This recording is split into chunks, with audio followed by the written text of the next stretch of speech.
The arena lights dimmed as a hush fell over the gathered crowd of alien cadets. This wasn't a training session anymore, it was a test. A human recruit had joined their academy, and skepticism spread like wildfire through the ranks.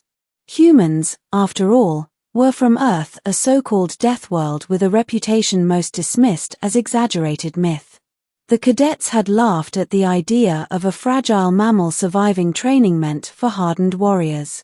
So, when the instructors rolled out the containment gates, the aliens were certain this would end in panic and humiliation. "Release the Apex," barked Commander Vaylock. The steel shutters clanged open. Out padded a beast. The Apex. The creature was massive, 4 meters at the shoulder, covered in plates of bristling black hide. Its jaws were filled with serrated teeth, and its 6 eyes glowed in the low light. The room's temperature dropped as a wave of instinctual terror rippled across the crowd. This was the Velrath, apex predator of their homeworld. It had slaughtered entire squads before they learned how to capture it. Its roar shook the chamber. The cadets flinched, some hiding their faces. The human, however, didn't. Rachel Cross, brown-haired, average height, utterly ordinary compared to the galaxy's towering warriors, just tilted her head and smiled. "Well," she said, "aren't you gorgeous?" The beast charges. The Velrath lunged, claws gouging the reinforced floor. Screams erupted as even the cadets in the stands scrambled back from the barrier. Rachel didn't move. She simply reached into the pouch at her belt. The Velrath skidded to a halt a few meters away, jaws wide, saliva dripping like acid. Its eyes fixed on her. Rachel held out a strip of dried meat. "Sit." The crowd gasped. Confusion in the ranks. The instructors exchanged alarmed glances. No one spoke, afraid even sound would trigger the beast. But Rachel just stood calmly, one hand on her hip, the other holding the treat. "Sit," she repeated firmly, like she was talking to a particularly stubborn dog. The Velrath snarled, pawing the ground. Then, slowly, almost hesitantly, it lowered itself onto its haunches. Rachel grinned. "Good boy." She tossed the meat. The Velrath snapped it out of the air and chewed, plates shifting along its jawline with a wet crunch. The alien's fear turned to sheer disbelief. Whispers in the stands. She tamed it." "No. Impossible. That's a Velrath. It's killed warlords." She fed it like a pet.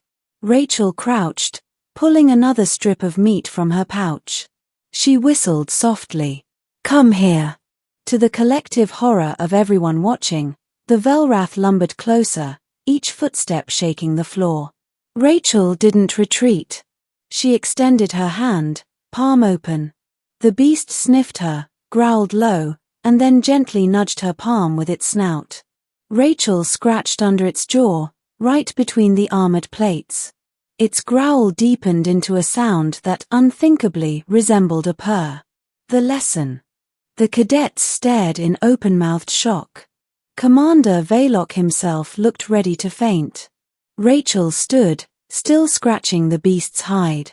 "You guys don't get it, do you? Predators aren't just teeth and claws. They're smart. They respect confidence. And most of all," she held up the last strip of meat, "they like snacks." The Velratha's 6 eyes tracked the meat with laser focus. Rachel tossed it, and the creature caught it midair. Cheers didn't come, only stunned silence. She shrugged. "On Earth, we've got wolves, lions, bears, sharks, crocodiles, you name it. If we couldn't learn to work with predators, we wouldn't be here today. The trick is simple, don't act like prey. Breaking the fear." One brave cadet, feathers trembling, raised a hand. "Why you saying that thing could be domesticated?" Rachel chuckled. "Domesticated? Probably not. But trained? Sure. We humans have been doing it for thousands of years. We turned wolves into dogs. Horses into companions. Even wild cats into, well, the fluffy jerks who own our couches. She gave the Velrath a firm pat on the snout. This one. He's just another animal waiting to figure out whether we're a threat or a friend with food. The demonstration ends. With one last scratch along its armored jaw, Rachel stepped back. The Velrath, to everyone's shock, didn't lunge. It merely settled into a crouch, licking its teeth. Rachel saluted the instructors. Lessons over.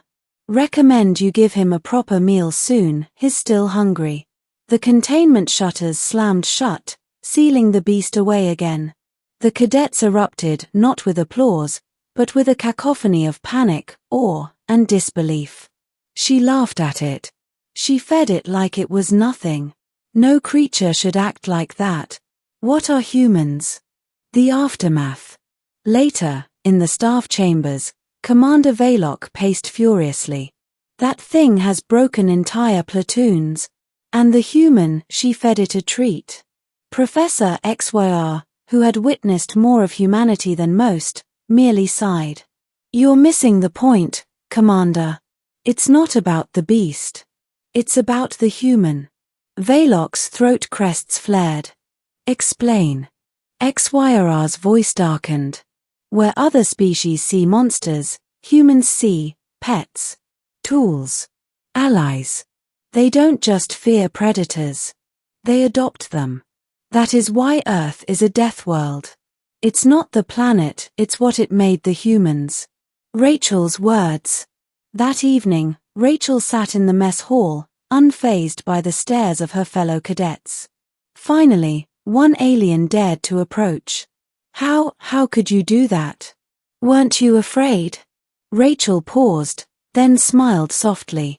Of course I was. Fear's natural. But where I'm from, fear isn't a stop sign, it's a challenge. You don't run from it. You face it. And sometimes, you bribe it with jerky. The table went silent. Rachel leaned back, biting into her own strip of dried meat. That's the difference between us and you. You see an apex predator and think, monster. We see it and think, maybe a friend. Final image. The next day, whispers echoed through the academy halls. Stories of the human who laughed at the Velrath spread across the galaxy. Some called her insane. Others called her reckless. But most began to understand. Humans didn't just survive death worlds. They made death worlds survivable.